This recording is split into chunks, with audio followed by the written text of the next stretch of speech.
24 keluarga. Kita bisa merasakan gitu loh. Jadi akhirnya di situlah saya bisa untuk pelan-pelan untuk memenangkan, menyampaikan tentang Yesus itu, Isa itu kepada keluarga saya. Sudah bahagia akan, tapi memang Tuhan itu memang luar biasa sekali lah gitu loh kan. Saya kumpulkan semua keluarga saya bilang gini, itulah Tuhan saya yang saya sembah, yang begitu memberi kekuatan sama saya bilang, yang di saat tidak ada jalan, Tuhan bisa bukakan jalan. Di saat bilang tidak ada pintu, Tuhan bisa bukakan pintu.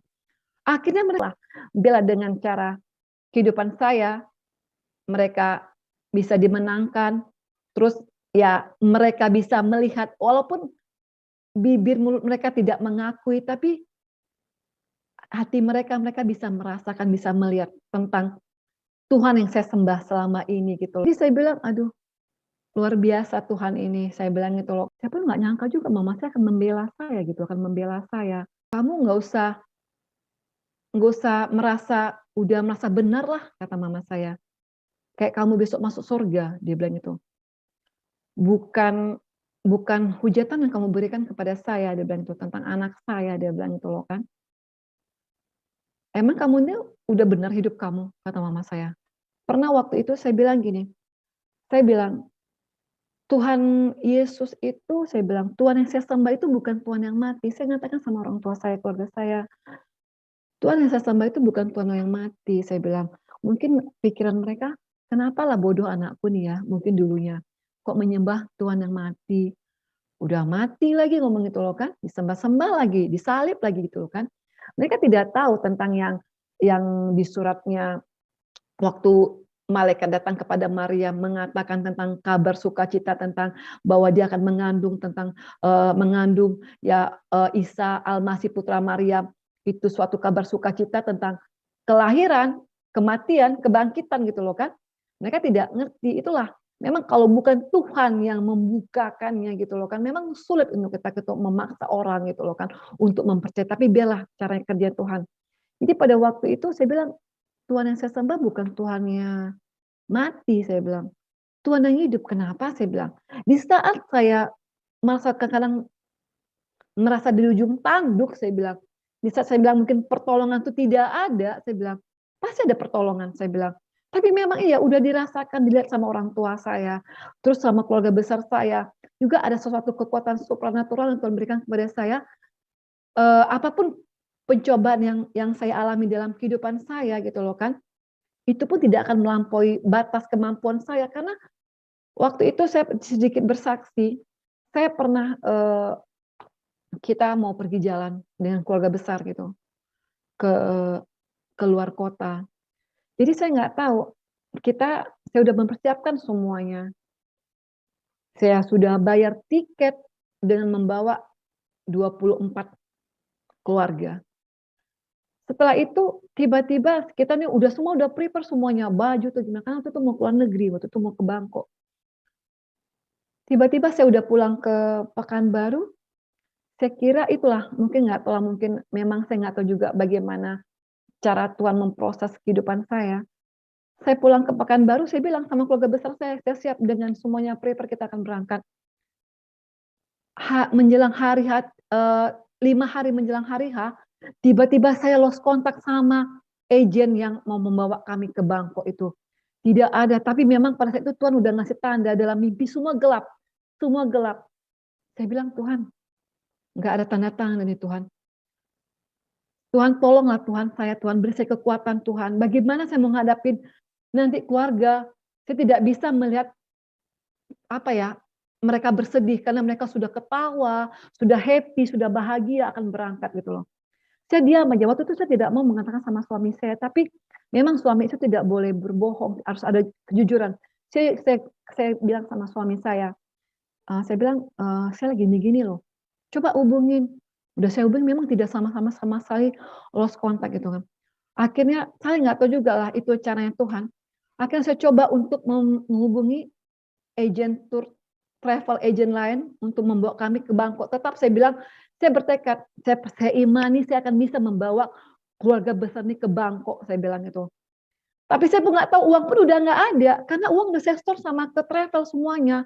Tapi itulah saya pun nggak tahu kenapa saya bisa ceroboh, saya tidak memegang kedai booking, saya tidak memegang hotel yang kami akan nginap di sana gitu loh kan. Saya dengan modal percaya sama itu travel, karena anak Tuhan juga gitu.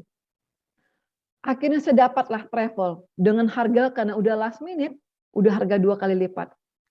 Saya coba gini lah, udahlah karena ini memang waktu itu libur nasional, semuanya tutup, bank tutup, dengan apa adanya saya kasih gitu. Saya bilang pokoknya kita berangkat.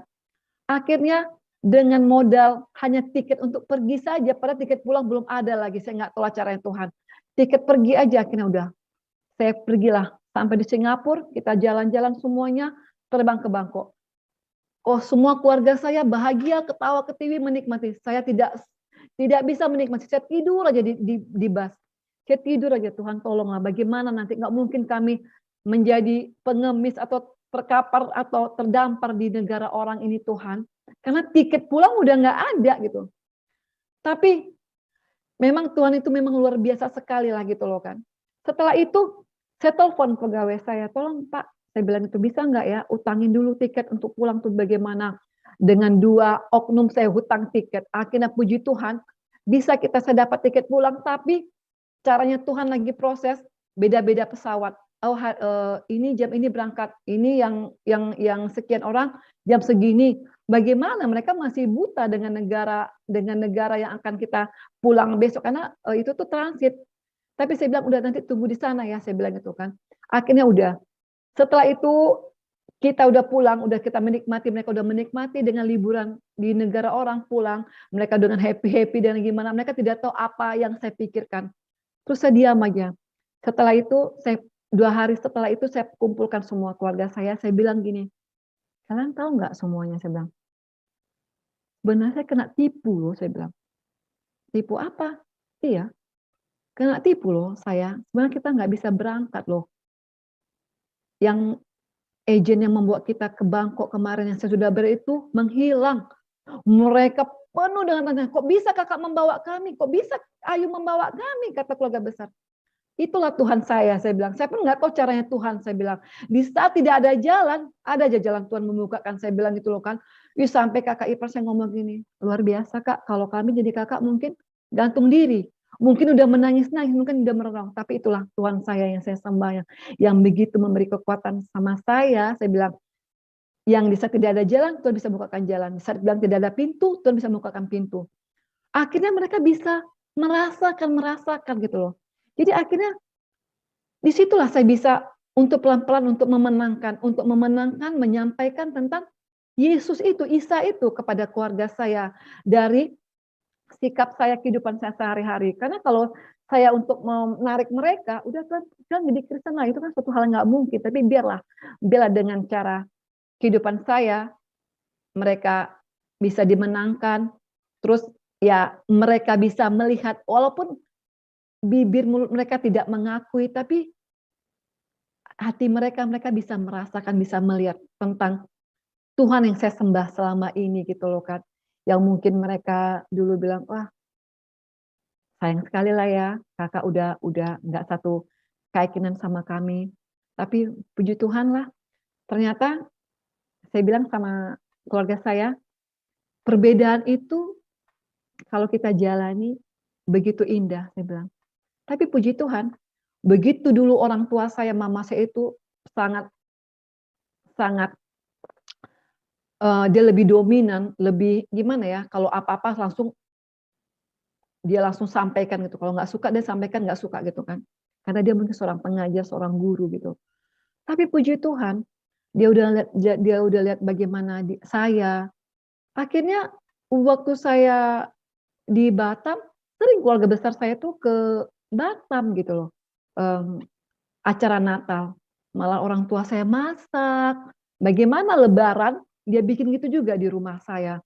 Jadi nanti orang-orang gereja datang ke rumah, ya seperti kita open house lah gitu ya.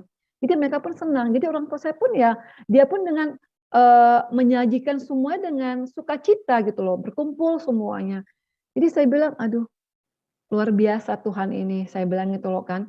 Tapi itu saya bilang kan, ada waktu itu saya nggak pernah menyangka mama saya pernah angkat bicara di telepon. Dia bilang gini sama saya punya tante, dia bilang gini, waktu itu kan saya masih dimaki-maki kan, "Kamu nggak usah udah merasa benar lah," kata mama saya, "kayak kamu besok masuk surga," dia bilang gitu. "Bukan bukan hujatan yang kamu berikan kepada saya," dia bilang itu, "tentang anak saya," dia bilang itu loh kan. "Emang kamu ini udah benar hidup kamu," kata mama saya. Saya pun nggak nyangka juga mama saya akan membela saya gitu, akan membela saya sama keluarga dari almarhum bapak saya gitu. Tapi itulah, memang gitulah saya merasakan kalau ada kasih, ketulusan kita kepada semua aja, pasti Roh Kudus itu bekerja. Karena saya pernah ngomong gini sama keluarga besar saya, eee, kalau di Kristen yang saya tahu, hukum terutama itu mengasihi Tuhan Allah dengan segenap hatimu, dengan segenap kekuatanmu, dengan segenap akal pikiranmu, dan mengasihi sesamamu. Bukan kita saling gontok-gontokan, saya bilang, bukan kita saling, "Wah ini nggak beda agama sama kita, ini harus kita perangi nih, harus kita musuhi." Tidak, saya bilang, itu kan Shalom, haleluya, salam sejahtera dalam kasih Tuhan kita Yesus Kristus. Bagaimana kabar saudara hari ini? Kami berdoa saudara selalu dalam keadaan sehat dan diberkati oleh Tuhan. Kembali lagi, Riau, Pekanbaru digoyang oleh para murtadin. Kali ini sangat spektakuler, 24 keluarga diberitakan Injil Kerajaan Sorga, dan akhirnya memang awalnya mereka menolak, namun akhirnya mereka menerima, dan mereka pasti sudah diselamatkan oleh Tuhan Yesus Kristus. Saudara-saudaraku, tentu kabar ini akan sangat mengejutkan kita. Bagaimana mungkin sekumpulan keluarga besar bisa diselamatkan oleh Tuhan? Tentu ada sebuah kisah yang sangat luar biasa yang akan kita dengar, kesaksian dari pesaksi bagaimana ia memenangkan ibunya sendiri yang dulunya sangat membenci dia karena dia telah menjadi Kristen, pengikut Yesus. Namun ibunya akhir melihat cara dia hidup. Kekristenan itu bukan sekedar sebuah agama, tetapi bagaimana gaya hidup, perilaku hidup, perkataan-perkataan, dan tatanan-tatanan hidup. Itulah kekristenan yang sesungguhnya, yang kemudian merubah hati ibunya, merubah hati keluarga besarnya. Akhirnya mereka juga dapat melihat fakta bahwa di dalam Kristus ada perubahan. Bagaimana kisah selengkapnya? Mari kita ikuti kesaksian selengkap berikut ini. Haleluya. salam sejahtera buat kita semua, bagi semua teman-teman yang bergabung pada malam hari ini di channel. Saya percaya kita semua di dalam penyertaan Tuhan yang begitu sempurna, amin. Baik, perkenalkan nama saya Sri Rahayu. Sebelum saya menerima Tuhan Yesus sebagai Tuhan dan Juru Selamat, latar belakang saya dari Bani Kedar. Saya tinggal berdomisili masih bolak-balik Pekanbaru, Batam, Batam, Pekanbaru, karena ada suatu pelayanan yang harus saya tanggung jawab, yang harus saya lakukan. Jadi puji Tuhan semuanya pertolongan Tuhan, sampai saya pun bisa bolak-balik Pekanbaru, Batam, walaupun dalam kondisi pandemi sekarang ini. Baik, saya berusia 45 tahun lebih, anak saya 2, suami saya 1, suami saya kami sama-sama Sumatera, tapi saya bagian barat, dia bagian utara. Jadi, sedikit perjalanan saya waktu sebelum saya menerima Tuhan Yesus sebagai Tuhan dan Juru Selamat, saya dengan latar belakang asli dari orang Padang, orang Sumatera Barat. Kebetulan kita sangat tahu kalau orang Padang, Sumatera Barat itu sangat kental dengan adat sama agama, sangat saling berkaitan. Jadi adat agama. Berjalannya waktu saya selalu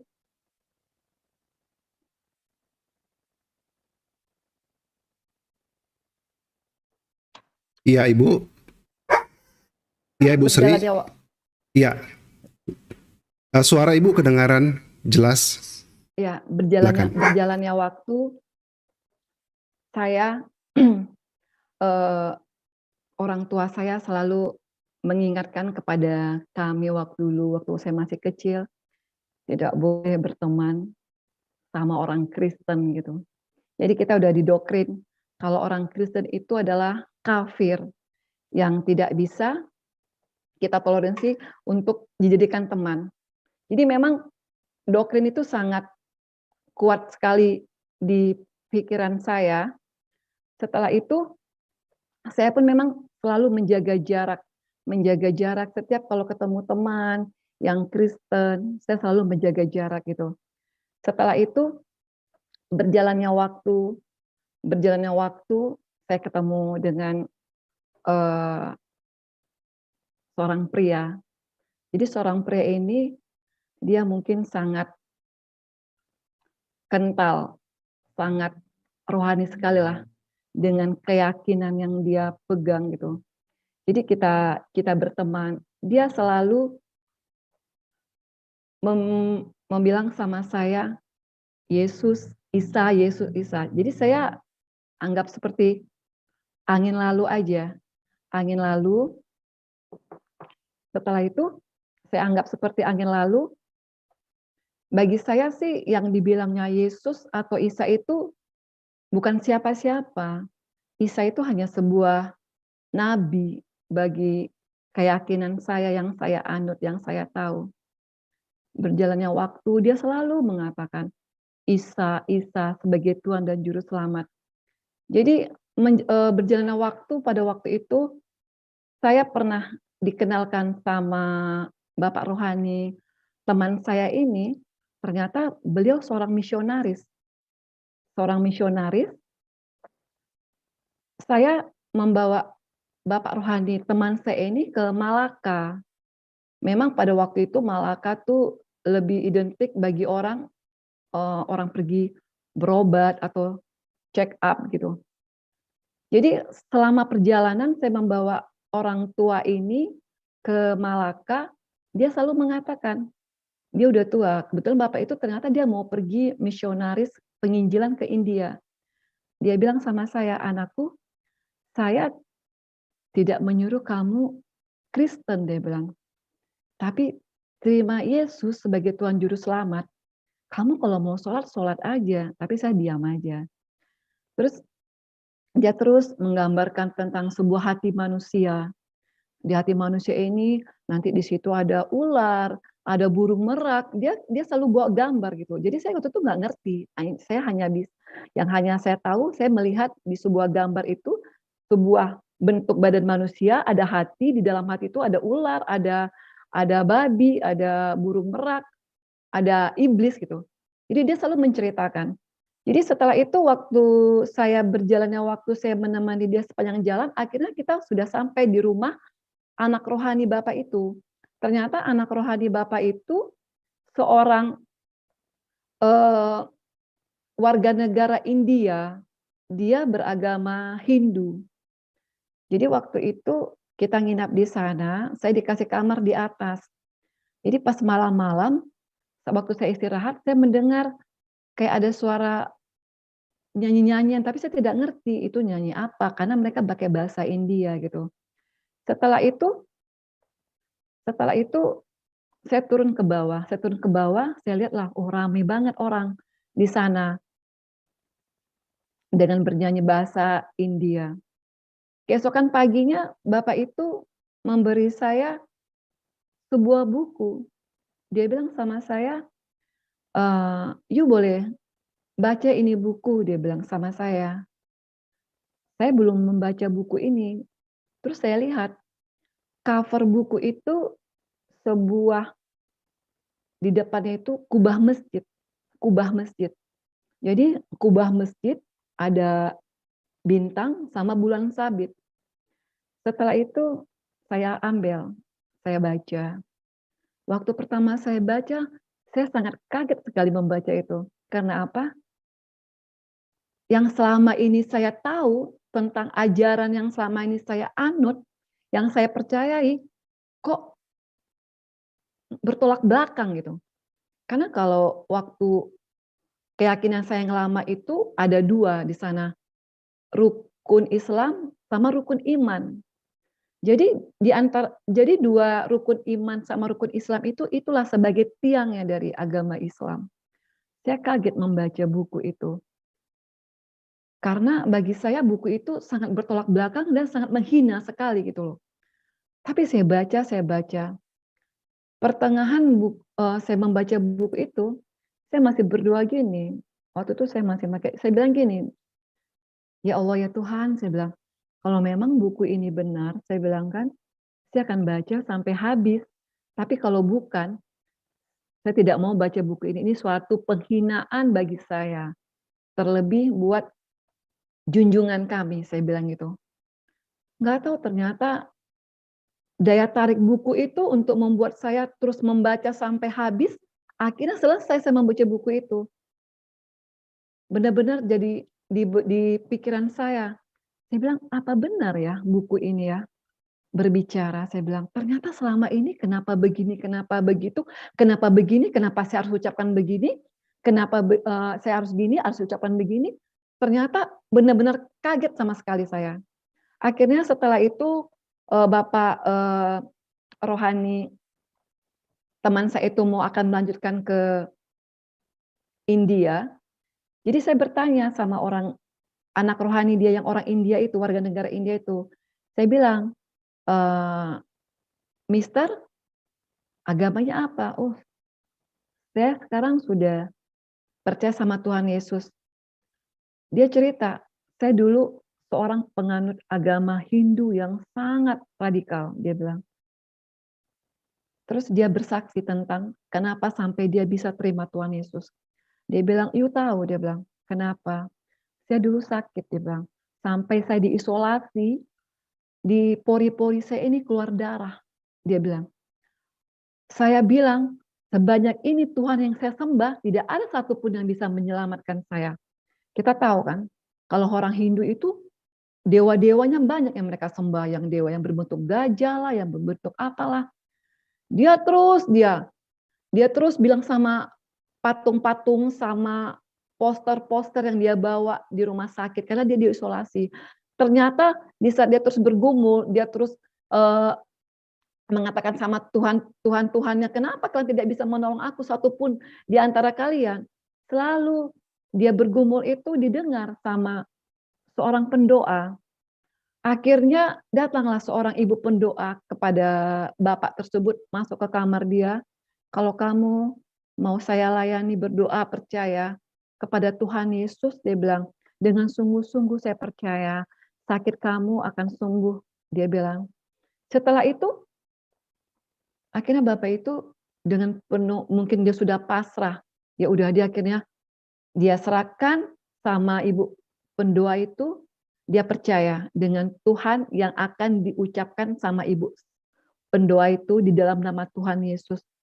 Ternyata dengan iman, dengan sungguh-sungguh dia berkata, dia mempercayai, tiba-tiba maaf, dia bilang di dalam dekat dubur saya keluar batu. Setelah itu sembuh sakit saya. Semua darah-darah yang keluar dari pori-pori saya sembuh. Dia bilang, saya pun kaget. Saya bilang, saya nggak ngerti itu kesaksian itu atau cerita atau doa yang sebelum tidur, karena saya waktu itu belum mengerti kesaksian. Saya dengerin aja, tapi eee, dalam hati saya ini apa iya atau enggak gitu. Setelah itu akhirnya keesokan harinya saya harus balik ke Pekanbaru. Waktu perjalanan pulang ke Pekanbaru, saya banyak kali di pikiran saya itu tentang buku yang saya baca, tentang cerita bapak itu yang saya dengar. Akhirnya sampai di Pekanbaru, pas saya memutuskan berani saya masuk ke sebuah gereja, salah satu yang ada di Pekanbaru.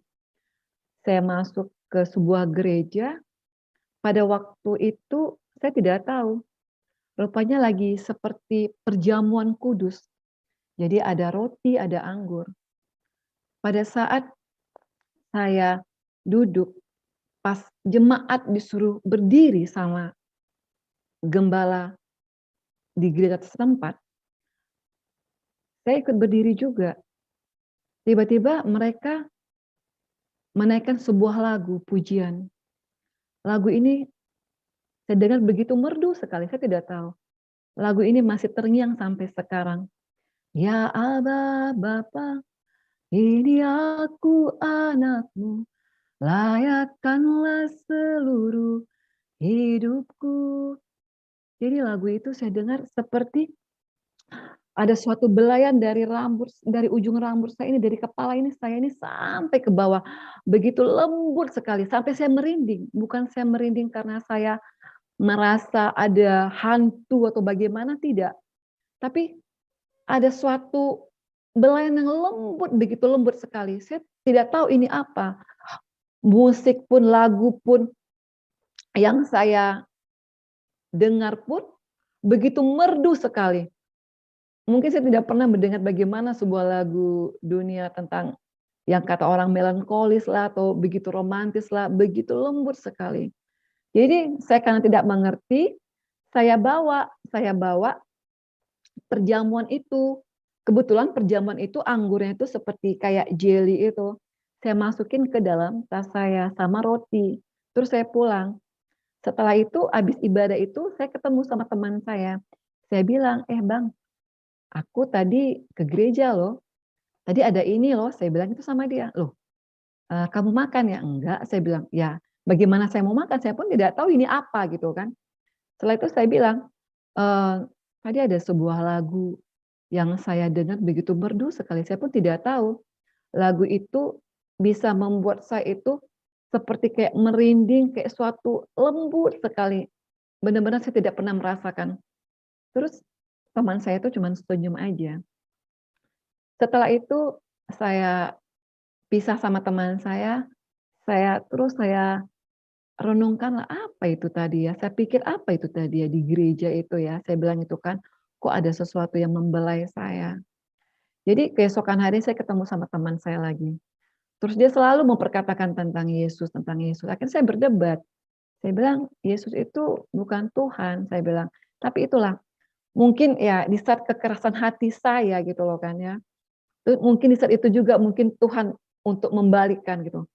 Jadi saya berkata sama teman saya bilang, "Ya itu mungkin ya Isa atau Yesus yang kamu sembah sebagai Tuhan dan Juru Selamat, ya yang punyai suatu kelebihan, mukjizat, yaitu ya diberikan kepada dia karena dia rasul." Karena kan di dalamnya dulu di keyakinan saya yang lama kan ada 25 nabi.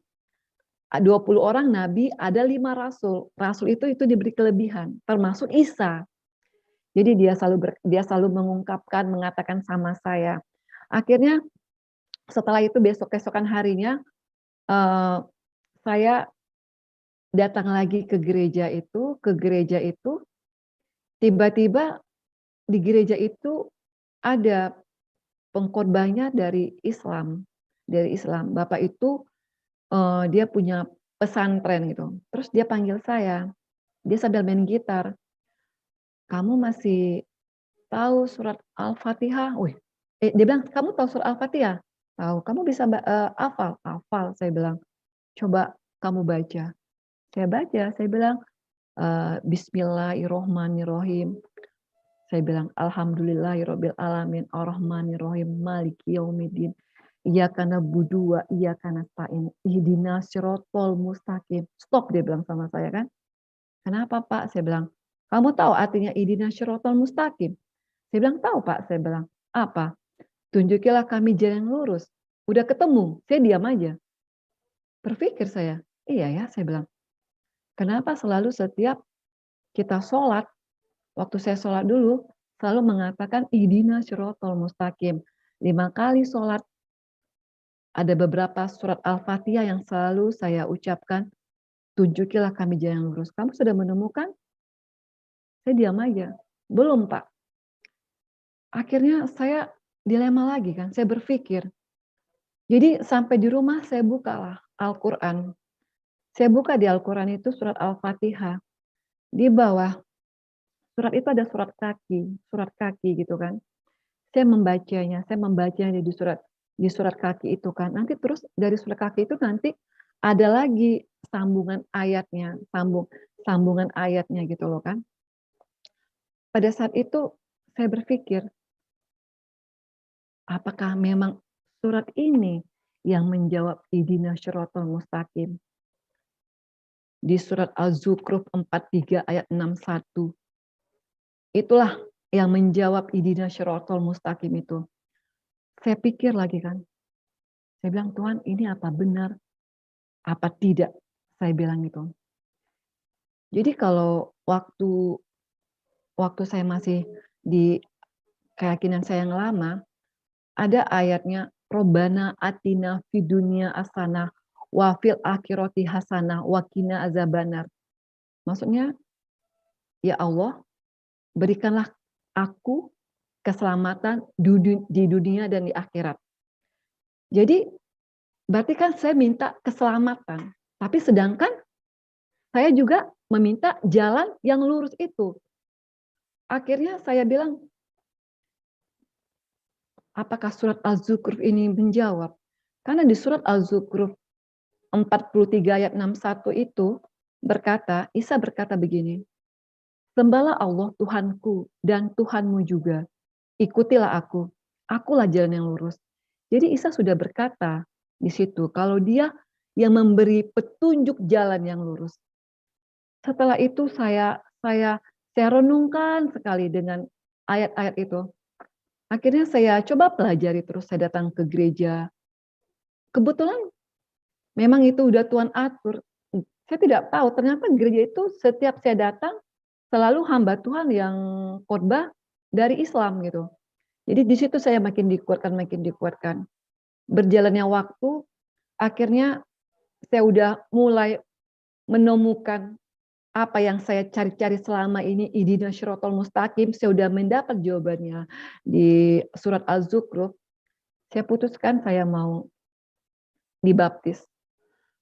Waktu itu saya bilang sama pengurus di gereja, saya bilang saya mau dibaptis, saya bilang gitu. Jadi, oh iya, boleh, dia bilang, kamu udah siap? Saya bilang iya. Pada waktu itu ada kebetulan saya punya teman, sama-sama kita dibaptis juga. Pada saat waktu mau dibaptis, saya nggak tahu, saya dibawa jauh sekali sama rombongan dari gereja itu, jauh dari luar kota, Pekanbaru lah, arah ke Teratak Bulu lah gitu kan. Di situ ada sebuah sungai, danau, ada danau. Jadi waktu baptis mau dimulai, saya kan sudah dikasih jubah.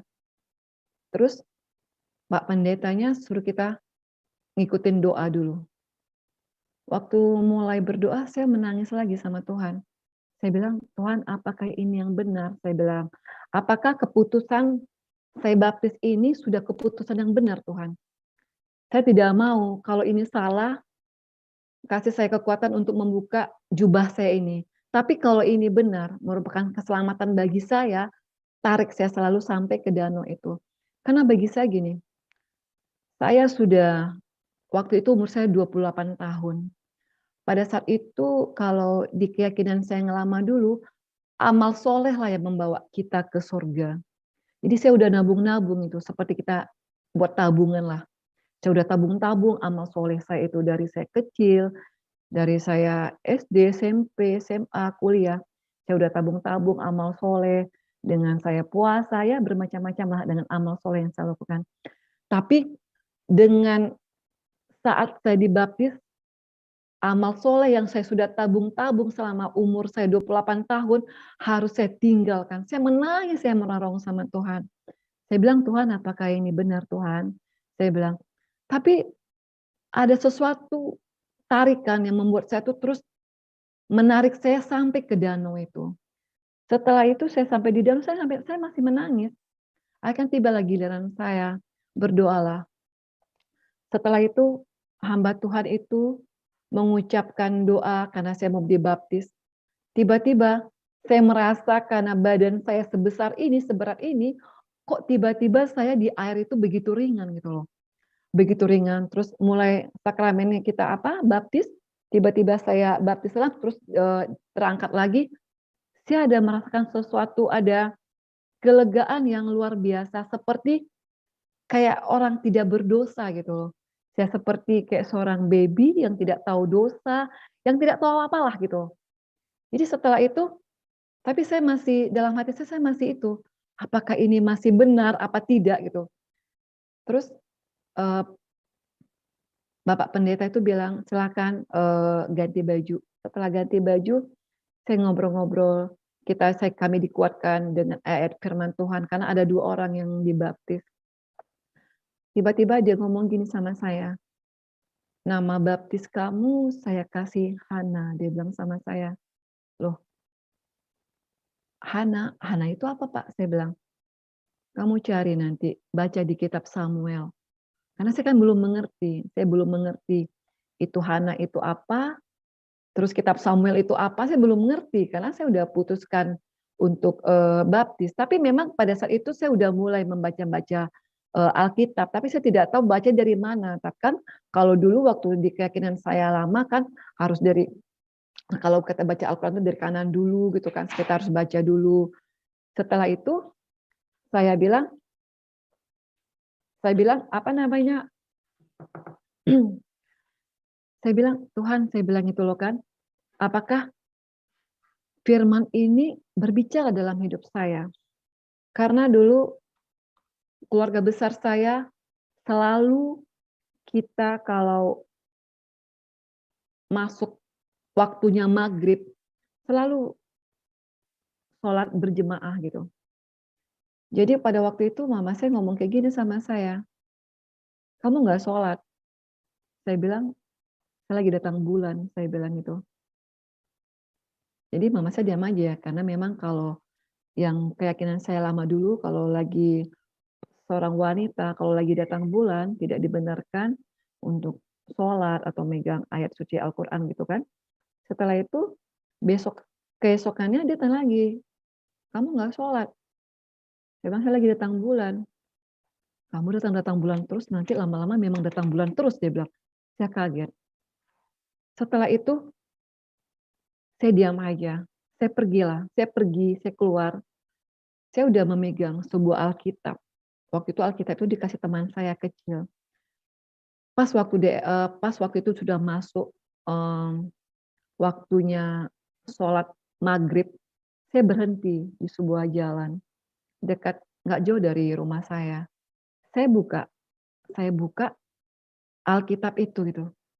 Tiba-tiba, saya nggak tahu cara buka Alkitab itu gimana, saya buka aja. Tiba-tiba saya membaca, Tuhan berbicara sama saya dalam dalam apa, dalam firman itu, saya waktu itu buka di Matius 10 ayat 16 itulah ayat favorit saya yang pertama saya temukan. Tuhan berbicara begini sama saya, "Lihat aku mengutus kamu seperti domba di tengah-tengah serigala. Sebab itu hendaklah kamu cerdik seperti ular dan tulus seperti merpati." Saya diam aja, terus saya baca lagi ke bawah.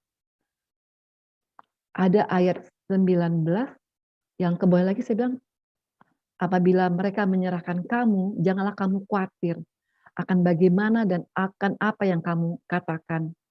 Karena semua itu akan dikaruniakan kepadamu pada saat itu juga." Padahal saya waktu itu lagi berbohong gitu, saya katakan saya lagi datang bulan, saya bilang gitu. Padahal tidak, karena bagi saya tidak mungkin melakukan sholat lagi gitu, karena saya udah baptis gitu. Sedangkan saya ada juga mendengar, oh minta hikmat sama Tuhan. Saya bilang hikmat itu seperti apa gitu loh. Apakah hikmat yang saya bilang saya harus berbohong sama orang tua, apakah itu dibilang hikmat? Jadi setelah itu saya terdiam lagi.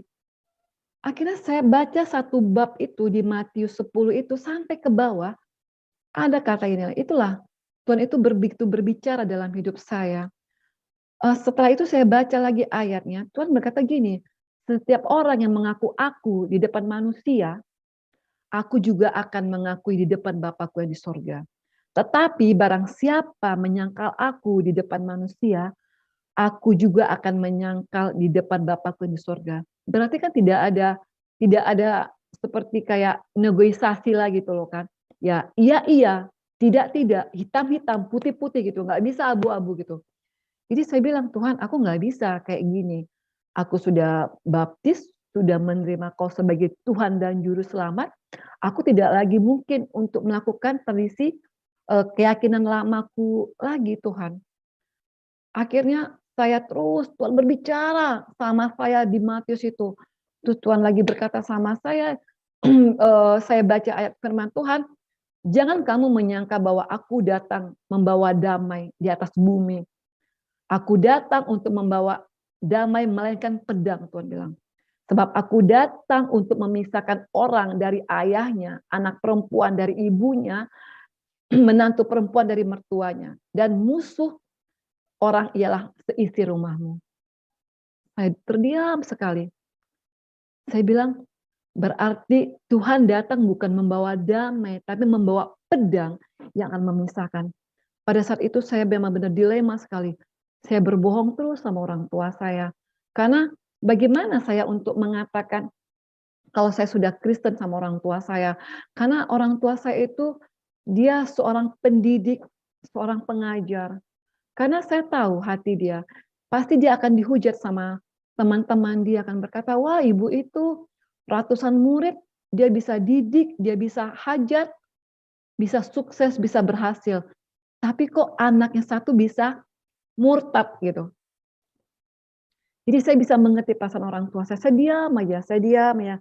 Tapi saya tidak mungkin saya tidak ke gereja gitu kan. Karena saya memang menemukan cinta mula-mula. Akhirnya orang tua saya namanya feeling orang tua begitu kuat, dia pernah ngomong gini sama saya, "Kamu kok tiap hari Minggu kok keluar terus?" Dia bilang, "Seperti kayak kamu ke gereja." Saya diam aja. Saya diam, saya tidak menjawab. Akhirnya saya ganti jam saya lagi, saya keluar, saya pakai baju biasa-biasa, keluar dari rumah, saya mau main ke rumah kawan saya. Waktu itu kawan saya banyak anak kos ya. Setelah itu saya taruhlah, baju yang mau saya bawa ke gereja itu di dalam bagasi mobil. Saya pergi ke gereja asal aja, gereja adat lah, gereja apa yang bahasa Batak lah, saya pun nggak ngerti, yang penting saya ke gereja gitu kan. Tapi lama-lama saya pun tidak menemukan sesuatu, karena saya terus, saya dipanggil, ditarik terus di mana tempat saya dibaptis, di gereja pertama, saya mendengar suatu pujian yang begitu menyentuh menyentuh, membelai saya begitu lembut gitu. Akhirnya saya datang lagi ke gereja itu, saya coba untuk mendekatkan diri kepada para pengerja di gereja itu semua. Akhirnya saya bilang sama para pengerja di gereja itu, ya ajari saya untuk, tentang kekristenan ini. Jadi waktu itu saya pernah ikutin doa, doa puasa, habis itu waktu itu saya ikutin doa puasa aja, hari Sabtu. Berjalannya waktu, akhirnya saya ngomong gini sama teman saya tidak bisa lama-lama untuk berbohong dengan orang tua saya, karena saya bisa diusir ini, saya bilang. Kenapa? Saya bilang, "Iya, karena ini saya udah suatu kayak aib bagi keluarga besar saya, kalau salah satu di antara anggota dari keluarga besar saya itu udah keluar udah menyimpang," gitu. Akhirnya dengan bagaimana kebetulan saya berteman sama teman saya ini, kebetulan orang tua saya tahu gitu, orang tua saya tahu.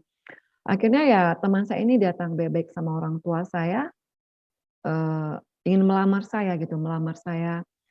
Tapi pada saat itu kita katakan kalau kita menikah di luar kota. Mungkin, pikiran keluarga besar saya, sistem, cara pernikahan saya mungkin seperti kayak lagi tren tahun-tahun dulu beda agama. Padahal saya menikah di daerah saya juga, di kota saya juga gitu. Memang orang tua saya, dia tidak mengatakan setuju atau bagaimana, tidak. Cuma dia pernah ngomong gini sama saya sebelum saya, "Pak, Ayu," dia bilang, "kamu sudah dewasa, semua keputusan di tangan kamu," dia bilang tuh. "Kamu mau menikah sama siapa, itu semua keputusan kamu. Cuman satu Nak," dia bilang, "masalah akidah. Mama bukan nyuruh kamu tuh mikir 7 kali atau 100 kali, tapi pikirlah beribu-ribu kali Nak," dia bilang tuh. "Soal kamu tahu ini keyakinan. Dia bilang sama saya, "Diam aja." Cuma saya pernah ngomong gini, karena mungkin emosi atau bagaimana, saya bilang, "Udahlah mama doain aja," saya bilang, "mau jadi godok, mau jadi tape pun saya udah nanti resiko saya nanggung." Tapi tetap saya minta restu dari orang tua, saya juga nggak tahu restunya itu bagaimana, saya nggak tahu, yang penting dia kasih restu. Setelah saya udah menikah, kebetulan, teman saya itu datang pun dia bawa, itu apa namanya, suatu rombongan, itu semuanya rombongan itu tuh, orang-orang gereja. Kebetulan kan kalau di kota saya itu, kalau satu marga, satu suku tuh udah merasa suatu kekeluargaan kali sangat kental gitu kan. Jadi mereka saling tolong-menolong lah. Jadi mereka datang ke rumah orang tua saya, datang melamar, akhirnya kita pemberkatan lah, saya menikah. Masuklah ke tahap saya menikah dengan suami saya gitu loh. Pada saat waktu saya menikah bersama suami saya, begitulah proses hidup yang saya lalui. Begitu proses hidup yang saya lalui gitu. Saya juga saya bilang, "Tuhan, ternyata langkah yang saya ambil ini mengikut Engkau tuh tidak enak Tuhan," saya bilang. "Kenapa saya harus pikul salib?" Saya bilang itu. Karena saya merasa waktu saya masih di keyakinan saya lama, kalau saya ada sesuatu yang membuat saya kurang tenang, kurang damai sejahtera, mungkin saya akan melakukan sholat tahajud gitu loh. Karena saya merasakan di sholat tahajud itu selalu dikatakan situlah banyak kekuatan-kekuatan atau ya Tuhan beri kepada kita. Tapi saya merasakan itu hanya sebentar, tapi hanya tenang, tapi damai sukacita itu saya tidak menemukan. Saya tidak menemukan di tempat waktu saya sholat tahajud itu kan. Saya bilang sama apa, sama diri saya sendiri, kenapa sewaktu saya setelah sudah Kristen, menerima Tuhan, walaupun pencobaan yang ada, tapi saya selalu ada suatu damai sukacita yang saya temukan. Memang pada waktu waktu saya masih di keyakinan saya lama itu, untuk mempercayai Isa sebagai Tuhan dan juru selamat itu sangat sulit sekali. Kenapa? Karena bagi kami Isa itu bukan Tuhan, bukan juru selamat gitu loh. Karena Isa itu adalah sebagai seorang nabi. Ada di surat Al-Maidah mengatakan, "Kafirlah orang-orang yang menyebut Allah itu 3." Karena setahu saya, kenapa saya tidak bisa menerima Tuhan Yesus itu sebagai Tuhan dan juru selamat? Karena saya mengatakan bahwa agama orang Kristen itu 3 Tuhannya. Karena Allah Bapa, Allah Anak, Allah Roh Kudus gitu. Berarti kalau gitu ada Allah Bapa, ada Allah Anak, berarti dong Tuhan itu kawin dong, berarti nikah dong, ada istri dong gitu kan. Jadi di situ saya tidak bisa apa ya, tidak bisa menerima gitu, menerima Isa itu sebagai Tuhan dan juru selamat saya pada saat itu. Karena bagi saya Isa itu waktu itu saya ada pernah mendengar sebuah kesaksian, kesaksian seorang dari Kristen ke Islam. Dia mengatakan bahwa kenapa dia masuk Islam, karena dia bilang bahwa dia tidak mempercayai kalau Tuhan itu 3. Itu ada ayat yang selalu saya ucapkan dulunya di surat ada ayat yang berkata begini, "Qul huwallahu ahad, Allahus shomad, lam yalid walam yulad, walam yakul lahu kufuwan ahad." Maksudnya, katakanlah dia itu Allah yang esa. Allah yang tidak beranak dan tidak diperanakan gitu loh. Jadi saya mengatakan bahwa dulu itu bahwa Isa itu tidak Tuhan gitu loh. bahwa Isa itu adalah ya sebuah nabi. Tapi di waktu ayat ini mengatakan, siapapun juga terpikir, Tuhan, kenapa ya kok sampai begini jadinya, saya bilang itu kan. Jadi ada lagi mengatakan, kafirlah kalau orang-orang mengatakan sesungguhnya kalau Allah itu atau Isa itu putra Maryam itu sebagai Tuhan gitu loh. Padahal kita juga tahu gitu loh kan, kalau di Al-Quran ada ayat yang mengatakan di surat Al-Maidah, surat An-Nisa, surat Maryam tentang Isa itu gitu, tentang Isa itu, bahwa juga ada seperti kabar sukacita lah kalau kita di Kristen, bahwa pada saat itu ya kamu Maryam akan melahirkan, itulah kabar sukacita, akan melahirkan anak yang kamu kandung itu berasal dari Roh Kudus, bukan dari hasil hubungan suami istri. Karena kita tahu setelah waktu Adam dan Hawa, manusia pertama yang Tuhan ciptakan, setelah itu kan beranak pinaklah semuanya keturunan Adam. Semuanya terjadi dari hubungan biologis. Tapi Isa lah yang tidak gitu. Jadi pada saat itu saya mengatakan bahwa Isa ini benar-benar terjadi dari suatu mujizat Tuhan, bahwa dari Roh Kudus. Karena ya Tuhan itu kan Esa, wujudnya Esa. Jadi dia bisa aja dia berkehendak atau bisa dia tampil, bisa berwujud seperti kayak manusia, bisa berwujud seperti apa itu, namanya Tuhan dengan keesaannya gitu. Jadi setelah itu saya merasakan bahwa Isa ini merupakan anak yang lahir dengan Roh Kudus yang suci. Berjalannya waktu, akhirnya saya renungkan kembali bagaimana caranya Tuhan gitu kan. Memang saya waktu itu saya mengatakan bahwa segala sesuatu itu memang bukan dengan secara kebetulan. Saya pelajari terus dengan ayat-ayatnya Al-Quran yang saya dapat. Ada yang di surat Ali Imran.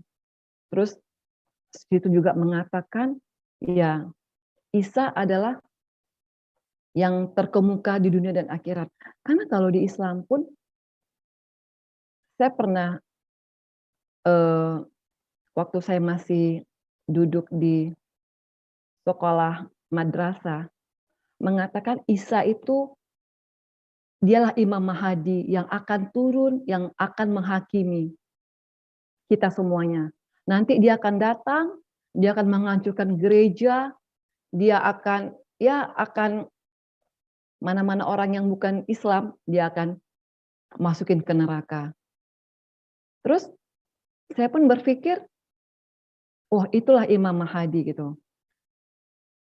Jadi waktu saya mengatakan Isa sebagai Imam Mahdi yang akan turun, berarti Isa itu ada di surga. Tapi kenapa pikiran saya juga waktu itu saya nggak menerima Isa sebagai Tuhan dan Juru Selamat. Waktu teman saya mengatakan Isa itu sebagai Tuhan dan Juru Selamat, saya bilang dia pun tidak mati. Saya bilang yang mati itu tuh hanya orang yang Tuhan buat menjadi seperti Isa. Saya bilang kalau memang itu Isa yang mati, saya bilang itu kan, kenapa kalian orang Kristen berarti menyembah Tuhan yang mati dong, saya bilang itu. Tapi mungkin pada itu Tuhan belum membukakan pikiran saya gitu. Tapi lama-lama saya berpikir tentang kembali ke ide Shirathul Mustaqim itu, ya saya ada membaca di surat di Al-Quran bahwa waktu malaikat datang kepada Maryam mengatakan kabar sukacita, juga situ dikatakan kelahiran, kematian, dan kebangkitan. itulah yang akan dialami sama putra Maryam, Isa Al-Masih itu gitu. Jadi waktu itu saya bilang berarti Isa ini dia sebagai penunjuk jalan buat kami waktu itu selama saya waktu di Islam, menunjuk jalan sebagai ihdinas siratal mustaqim. Karena pada saat kita tahu Isa pada saat dia lahir, mati dan bangkit kembali, terus dia naik ke surga, dia pun akan datang sebagai Imam Mahdi, sebagai turun dari surga. Berarti saya berpikir, kenapa kita tidak mempercayai Isa sebagai petunjuk jalan yang lurus itu? Karena dia akan turun sebagai kepada kita, karena seperti ilustrasi lah. Kalau saya mau ke Manado contoh gitu kan, pasti saya akan mencari orang yang betul-betul ngerti dan tahu daerah Manado dan jalan ke Manado. Tapi kalau saya mau ke Manado, tapi saya mencari orang yang tidak pernah ke Manado dan tidak tahu jalan ke Manado bagaimana, pasti saya akan tersesat. Begitulah saya mengatakan, selama ini berarti jalan yang lurus itu ada bersama Isa. Berarti dengan yang saya selama ini, yang saya yakini, yang saya percaya itu, berarti itu salah gitu. Karena ya saya pun dulu waktu masih di Kekida Lama, kita selalu berdoa buat ya Muhammad gitu kan. Kita selalu bilang beri tempat yang layak, kedudukannya, terus semua keluarganya gitu ya. Kita minta sama Tuhan. Sedangkan kita juga tahu gitu kan, kalau Muhammad itu juga belum tahu dia ada di surga. Kita pun juga nggak tahu dia di mana. Tapi kenapa kita tidak mempercayai Isa sebagai penunjuk jalan yang lurus itu, sebagai Imam Mahdi, sebagai orang yang akan membawa kita ke surga, yang membawa kita sampai kepada Bapa. Setelah berjalannya waktu, saya terus mempelajari tentang di Al-Quran itu. Akhirnya itulah waktu saya putuskan saya untuk dibaptis itu, saya dibaptis. Tapi saya masih coba untuk bagaimana ya? Saya coba untuk masih tetap meyakinkan saya bahwa yang saya peluk ini bahwa ini benar gitu. Memang saat itu saya berjalannya waktu, saya udah mulai mengikut Tuhan Yesus, memang ternyata tidak enak gitu kan. Saya harus pikul salib, saya harus dikucilkan di tengah-tengah keluarga, ya baik dari keluarga besar saya gitu. Karena memang udah dibilang Tuhan gitu loh kan. Dalam firman Tuhan itu. Ya, karena namaku kamu akan dikucilkan, akan dimusuhi gitu.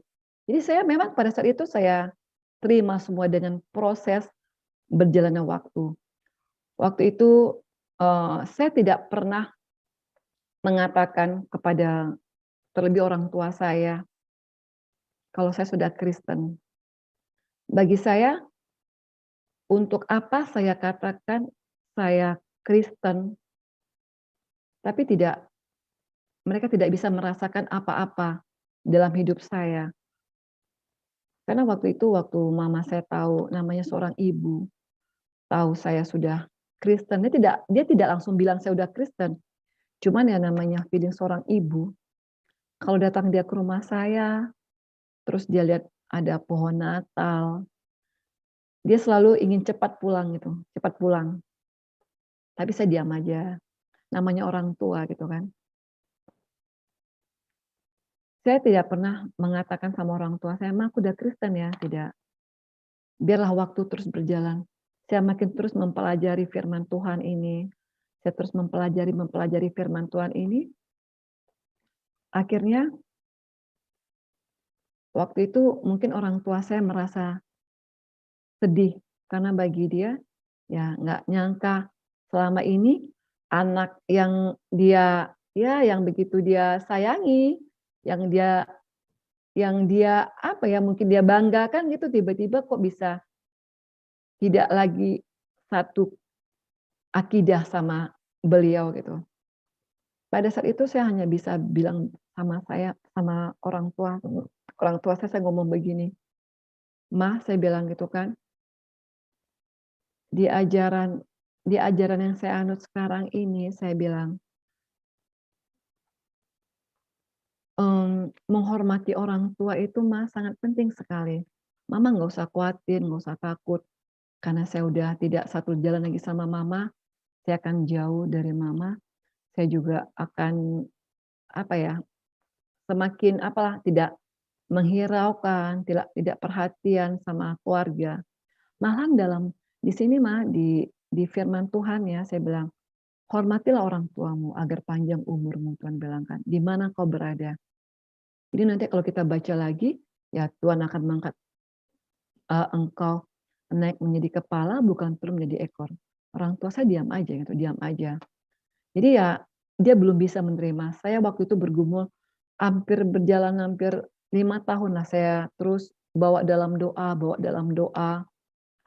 Jadi waktu itu saya waktu itu sempat kami hijrah ke sebuah kota, waktu itu mama saya mau datang.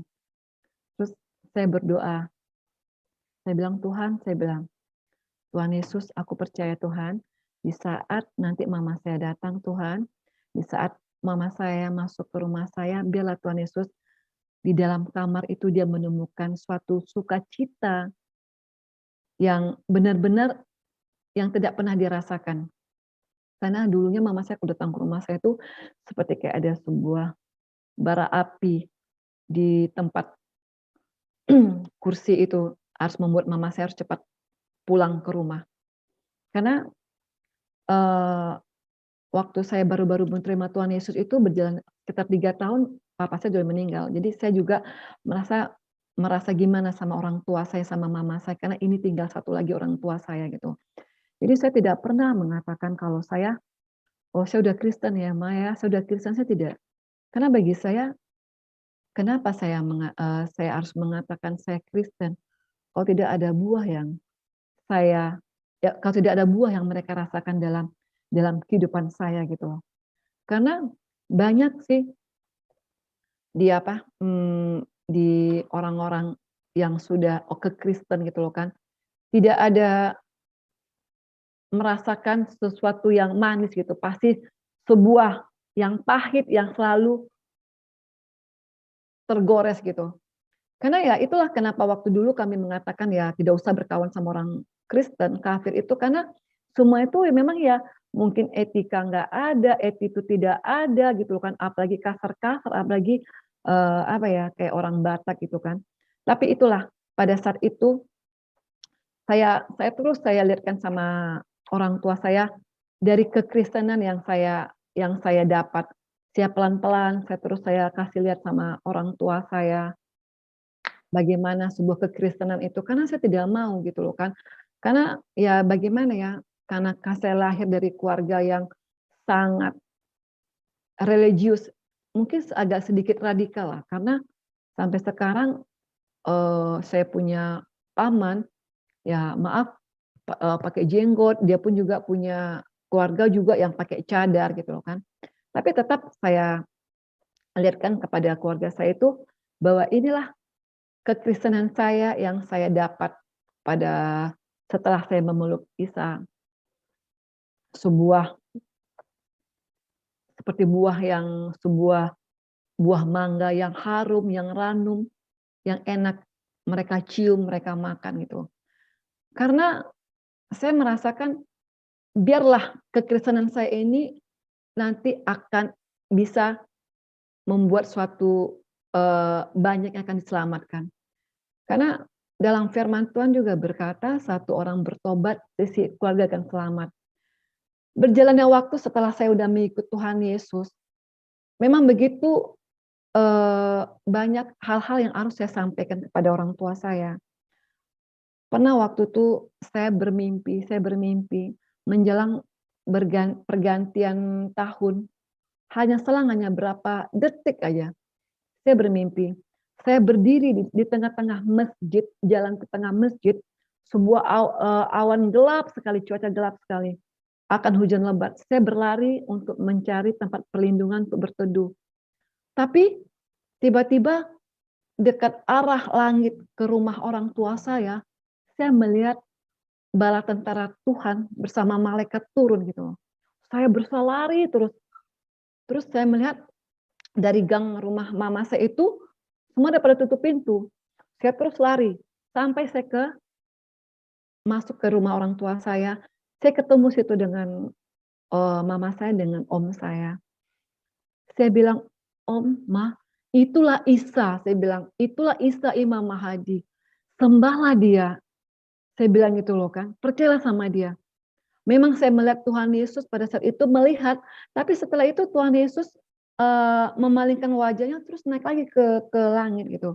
Tapi pada saat itu tidak ada sepatah kata dari orang tua saya dalam mimpi itu mengucapkan apa gitu. Setelah itu saya terbangun, saya diam aja gitu.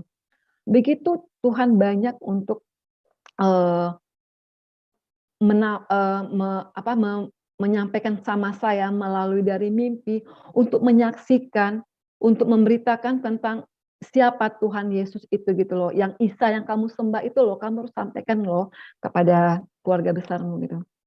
Jadi pernah mama saya ngomong kayak gini sama saya mempercayai Isa itu, tapi tidak mempercayai sebagai Tuhan, dia bilang. Jadi memang kalau kita perdebatkan agak sulit karena ini orang tua. Tapi saya bilang, "Bella, caranya Tuhanlah untuk Roh Kuduslah untuk bekerja." Tapi benar, dengan hari-hari yang saya lalui, itu pelan-pelan bisa membuat keluarga besar saya bisa menerima saya, eee, menerima saya kembali gitu. Bukan saya maksudnya saya diusir dulu sama mereka, tidak. Tapi seperti bagaimana ya, seperti dicuekin gitu loh, karena tidak satu apalagi, saya dulu waktu itu bapak saya meninggal, suami saya mau dekat gitu loh, mau pegang jenazahnya almarhum papa saya, mama saya langsung bilang, "Oh jangan jangan jangan." Karena mama saya itu orangnya lebih dominan, karena dia seorang pendidik, pengajar. Jadi dia lebih vokal gitu loh dalam hal apapun itu. Saya sedih aja, padahal kalau dipikir apa sih orang mati ini lagi nggak tahu apa-apa lagi, tapi begitulah di pikiran keluarga besar saya seorang Kristen yang sudah murtad gitu loh. Tapi memang mereka tidak pernah mengatakan saya itu kafir, tapi nggak tahulah kalau, cemooh-cemooh dari keluarga-keluarga yang lain lah gitu loh ya. Tapi akhirnya berjalannya waktu, saya bilang sama orang tua saya kasih lihat terus kekristenan saya, dengan suami saya, mereka pelan-pelan bisa kembali menerima saya sebagai anak, juga suami saya gitu, juga terlebih dengan adanya cucu anak yang saya lahirkan gitu. Jadi begitulah gitu kan, eee, perjalanan hidup saya gitu, waktu saya sebelum menerima Tuhan Yesus sebagai Tuhan dan Juru Selamat, begitu banyak yang saya pertanyakan dalam hidup saya. Apa benar memang sih waktu saya masih di keyakinan lama dulu dikatakan ya Isa itu sebagai Imam Mahdi, sebagai, eee, sebagai apa namanya, yang akan nanti menjadi hakim, tapi hakim itulah yang akan membinasakan ya orang-orang Kristen gitu loh. Padahal kan itu kan hanya doktrin-doktrin aja yang saya dapatkan itu, begitu banyak doktrin-doktrin yang saya dapatkan tentang dulunya, tentang bagaimana saya, eee, waktu di Islam, sampai saya pun dengan bilang sama sama apa, sama diri saya sendiri, "Tuhan," saya bilang itu kan, waktu saya udah, menerima Tuhan Yesus sebagai Tuhan dan Juru Selamat, "Tuhan, kalau memang Engkau pilih," karena kan dalam firman Tuhan, banyak yang dipanggil, sedikit yang dipilih. Saya ingin menjadi umat pilihan gitu loh, bukan yang dipanggil. Kalau hanya dipanggil, hanya untuk meramai-ramaikan dunia, ngapain gitu. Karena saya tahu, karena doktrin itu kalau dari Islam masuk Kristen, akan menjadi penghuni neraka yang kekal, sekekal-kekalnya gitu loh. Tidak ada toleransi lagi gitu. Sampai dulu anak saya pun, padahal saya udah apa ya, udah melahirkan anak 2 orang gitu, anak saya pun sudah sekolah, masih ada juga kadang-kadang hujatan gitu kan. Anak saya pernah ngomong gini, "Mami, ada yang bilang sama saya, mama kamu dulu Islam ya, tapi sekarang udah Kristen ya. Ih, kamu tahu nggak, mama kamu tuh nanti masuk neraka loh." Masa sih anak baru kelas 3 SD sudah dikasih hal-hal yang kayak gituan gitu loh. Itu pasti kan orang tuanya yang pasti mereka dengar dari orang tuanya atau orang tuanya yang berkata begitu sama mereka gitu loh. Tapi saya bilang sama anak saya, mereka tidak tahu apa yang mereka ucapkan dan apa yang mereka bilang sama Joseph, saya bilang gitu kan.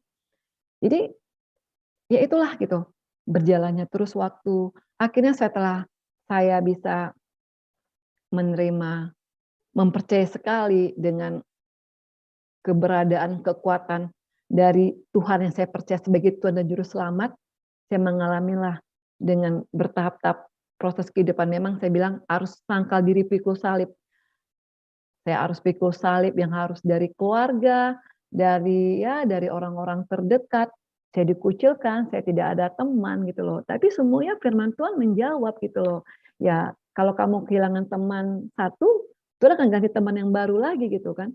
Akhirnya ya berjalannya waktu, saya di kota tempat saya yang baru tinggal, saya coba untuk, bersosialisasi, terus akhirnya kami memutuskan untuk di sebuah gereja di sana.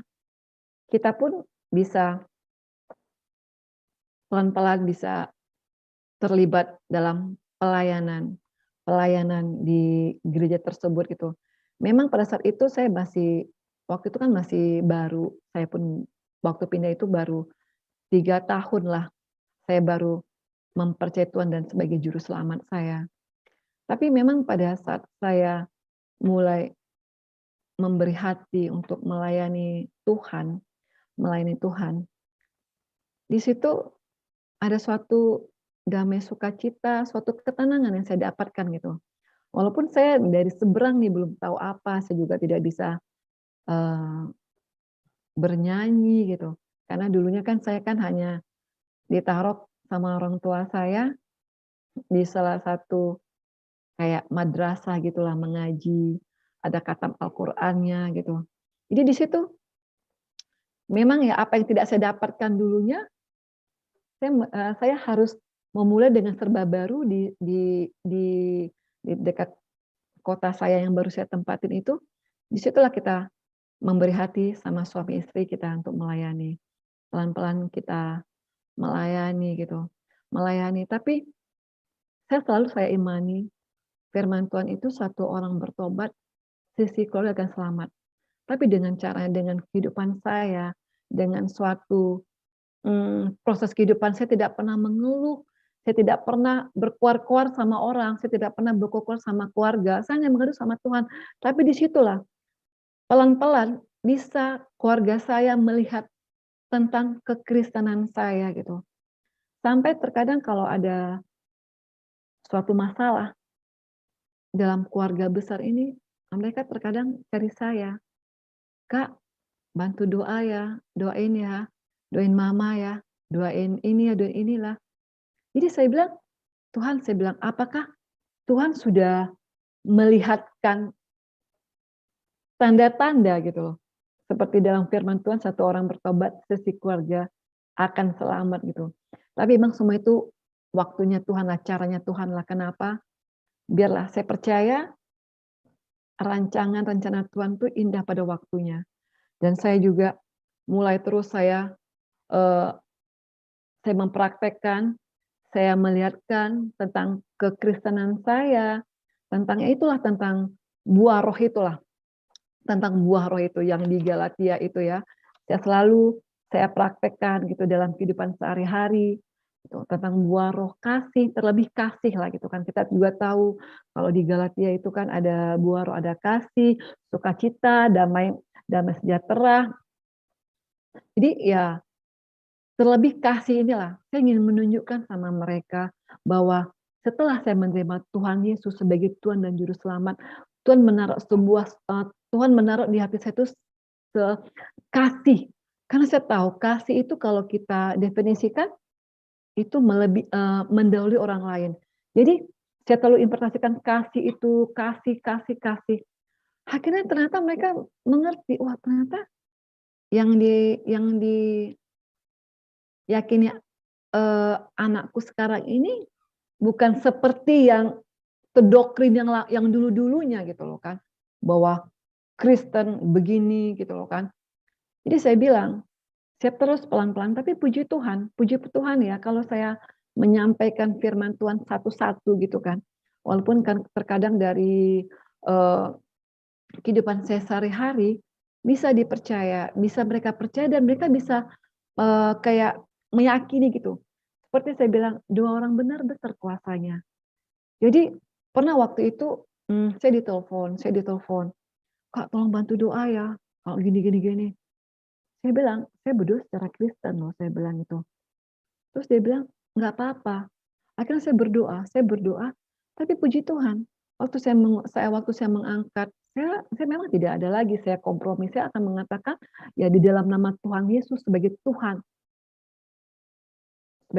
dan Juru Selamat saya pribadi yang saya sembah, saya selalu mengatakan begitu. Tapi ya, ada suatu damai sukacita yang mereka dengar, mereka rasakan. Ini tidak ada suatu, langsung spontan penolakan atau mereka langsung spontan, "Ah, nggak bisa gitu," atau mereka ada langsung bagaimana, tidak gitu. Akhirnya ya, teruslah saya perkatakan, saya kasih lihat tentang kasih itu kepada keluarga besar saya pelan-pelan pelan-pelan. Akhirnya ya sampai sekarang puji Tuhan, ya tidak ada lagi gap itu gitu loh. Mereka juga udah welcome, kebetulan orang tua saya seorang sudah hajah ya gitu loh kan, ibu hajah gitu loh kan. Jadi ya tidak ada suatu yang dulu yang sangat mereka, tabu bagi mereka. Saya bilang ya, ini saya tidak bisa lagi, eee, mau bohong-bohong, mungkin keluarga besar saya mengatakan, "Wah, si Ayu kan masih itu, masih sama dengan kita." Tidak bisa lagi kalau saya udah mengimani, saya udah menerima Tuhan Yesus atau Isa Al-Masih itu sebagai Tuhan dan Juru Selamat gitu loh kan. Jadi saya pernah juga waktu itu saya bilang sama orang tua saya, sama keluarga saya bilang, "Kenapa sih," saya bilang gitu kan, "kita harus terus, eee, mengucapkan ihdinas siratal mustaqim itu? Isa udah berkata loh, bahwa tunjukilah kami jalan bukalah surat Az-Zukhruf itu," saya bilang gitu loh kan. Ya mungkin udah itu kan, "Ya kamu nggak usah megang satu ayat aja, nanti ada ayatnya lagi, ya gini-gini," dia mereka bilang kan. "Enggak," saya bilang itu, "Az-Zukhruf itu udah berbicara," gitu loh kan, bahwa Isa berkata, ya bahwa dialah yang jalan yang lurus itu. Sembahlah Allah dan Tuhanmu dan Tuhanku juga dan ikutilah aku. Kenapa kita tidak coba untuk mengikuti dia? Memang ya keselamatan itu suatu anugerah gitu kan. Saya pun juga tidak bisa memaksakan buat keluarga besar saya harus menerima Tuhan Yesus gitu loh. Tapi biarlah dari apa yang mereka bisa rasakan tentang kekristenan saya sekarang ini sebuah buah yang manis, yang harum, yang mereka bisa rasakan, mereka bisa nikmati gitu loh. Karena saya bilang Kristen ini kasih loh, saya bilang, nggak ada kita, wah kita mau apa, kalau dulu kan kalau yang saya tahu dikit-dikit kalau misalnya gimana, wah apa jihad atau kita apalah gitu kan, kita perang membela agama, membela Tuhan. Kenapa Tuhan harus kita bela? Kita minta pembelaan dari Tuhan, Tuhan nggak perlu dibela gitu loh kan. Jadi itu terkadang ya saya membuat apa ya, oh ternyata gini-gini, ternyata gini ya, yang selama ini yang saya ikutin ternyata salah, saya bilang gitu loh. Wah kita harus berjihad gini-gini, ke jalannya apa, ke jalannya Allah, membela Allah, saya bilang, kalau saya pikir, loh bukan Tuhan yang harus kita bela, tapi kita minta pembelaan dari Tuhan, minta perlindungan dari Tuhan, tapi itulah, saya pun sudah merasakan gitu kan, saya sudah menerima Tuhan Yesus sebagai Tuhan dan Juru Selamat saya secara pribadi. Ya, saya pun juga, saya bilang sama Tuhan, berjalannya waktu demi waktu, saya sudah mulai sedikit mengenal firman Tuhan, walaupun belum semuanya saya kuasai, tapi saya membuka hati. Selalu saya bilang sama Tuhan, Tuhan ini hatiku, kau bentuk Tuhan sesuai dengan firman-Mu. Saya bilang, seperti kayak kita sekarang ini seperti sebuah bejana yang di hadapan Tuhan, ya biar Tuhan bikin menjadi bagus, menjadi baik. Karena ya kita pun tahu, semua orang berdosa, Tuhan pun datang kepada kita pun untuk orang berdosa gitu. Karena saya juga tahu saya menerima keselamatan, suatu anugerah yang luar biasa, bukan saya yang memilih, tapi Tuhan yang memilih saya. Jadi itu yang harus saya benar-benar saya pegang teguh tentang keselamatan yang saya terima gitu. Puji Tuhan, saya pun sudah kita pun sudah terlibat pelayanan di sebuah gereja, ya kita pun sudah melayani gitu. Ya, saya juga selalu dalam doa saya, Tuhan pakailah saya. Saya selalu terngiang akan seorang pendeta yang memberi nama baptis saya Hana. Saya bertanya, "Bapak, itu Hana apa?" Kamu baca. Setelah lama-lama saya baca, berarti Hana itu seorang pendoa. Berarti saya bilang, berarti kalau saya sudah menerima Tuhan Yesus sebagai Tuhan dan Juru Selamat, Dia merupakan suatu benteng pertahanan saya, kota perlindungan saya harus bisa menjadi seorang pendoa gitu. Buat keluarga saya, buat rumah tangga saya, buat diri saya, buat suami saya. Pelan-pelan saya coba untuk saya pelajari gitu. Ya akhirnya ya Roh Kudus bekerja sendiri dalam kehidupan saya. Saya selalu bilang sama Tuhan, Tuhan, kalau ada sesuatu Tuhan, berilah kepada saya tanda, saya bilang. Apakah di mimpi, apakah itu dalam feeling saya bilang gitu kan, apakah itu dalam doa. Tapi terus terang, saya juga sampai sekarang saya masih coba untuk merenungkan tentang diri saya gitu. Apakah Tuhan memberi saya sesuatu kayak bukan nubuat ya, tapi dalam suatu mimpi. Saya pernah seorang ibu, dia pernah bilang kalau dia diguna-guna sama orang. Jadi waktu itu dia minta kami berdoa, waktu itu kami datang ke sana berdoa setelah pulang ibadah. Dia Islam, dia Islam. Terus kami bilang, "Bu, kami boleh berdoa secara Kristen, tapi puji Tuhan dia welcome." Waktu itu kita berdoa, suami saya, waktu itu ada salah satu, pengerja di gereja, kita berdoa. Setelah itu saya pulang, dia cerita waktu waktu kami di sana itu dia bilang, "Perutku ini udah besar," dia bilang gitu loh kan. "Aku diguna-gunai sama tetanggaku ini," dia bilang. "Kalau di tim medis bilang aku nih seperti kayak apa ya, ada cairan di dalam perutku ini. Tapi ini aku diguna-guna," tapi saya diam aja. Jadi ibu itu sering, WA saya kalau saya di Batam. Pas malam-malam ibu tuh berdoa, dia nggak bisa tidur selama 2 bulan karena dia merasa dia diguna-guna sama tetangga dia. Waktu itu saya berdoa buat dia, pas saya mau tidur, tiba-tiba malamnya saya bermimpi. Saya bermimpi, saya berdoa lagi buat ibu itu. Tapi saya berdoa buat ibu tuh saya capek sekali. Sampai lemah sampai saya tuh seperti udah nggak ada tenaga, sampai saya tersungkur saya di lantai gitu. Jadi seperti kayak perperangan roh gitu loh kan. Terus saya telepon suami saya bilang, "Kayaknya memang ada kuasa kegelapan lah sama ibu itu." Saya bilang, karena saya dalam mimpi saya itu, saya berdoa buat ibu itu, padahal saya udah berdoa juga mau tidur buat ibu itu, tapi saya bermimpi lagi, saya berdoa, tapi saya capek, tapi dalam doa itu saya bilang, "Dalam nama Tuhan Yesus, dalam nama Tuhan Yesus," saya bilang gitu. Seperti kayak perperangan gitu. Saya WA ibu itu jam 3:30 pagi, ibu tuh langsung balas WA saya. Dia menangis, ternyata dia nggak pernah tidur selama 2 bulan.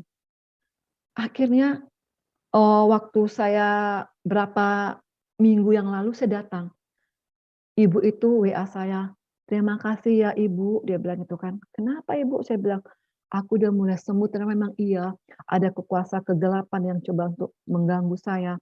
Saya antara percaya dan tidak, benar-benar di depan mata saya, dia kasih sebuah foto, botol, dalam botol itu ada seperti mayat, kain kafan gitu loh.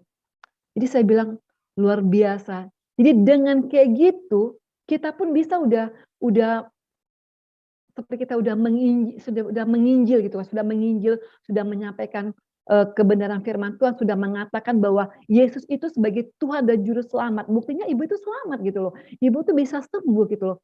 Jadi saya bilang, biarlah Tuhan dengan kehidupan saya sehari-hari, walaupun saya bukan seorang misionaris atau seorang, penginjil, saya bilang biar dari kehidupan sehari-hari saya bisa menyampaikan tentang, Engkau Tuhan sebagai Tuhan dan juru selamat, ngomong itu. Apalagi ibu tuh seorang, dia beragama Islam. Jadi disitulah cara saya untuk menyampaikan kebenaran firman Tuhan dengan kehidupan saya sehari-hari. Jadi kayak, dalam rumah tangga, dalam keluarga besar saya juga gitu kan.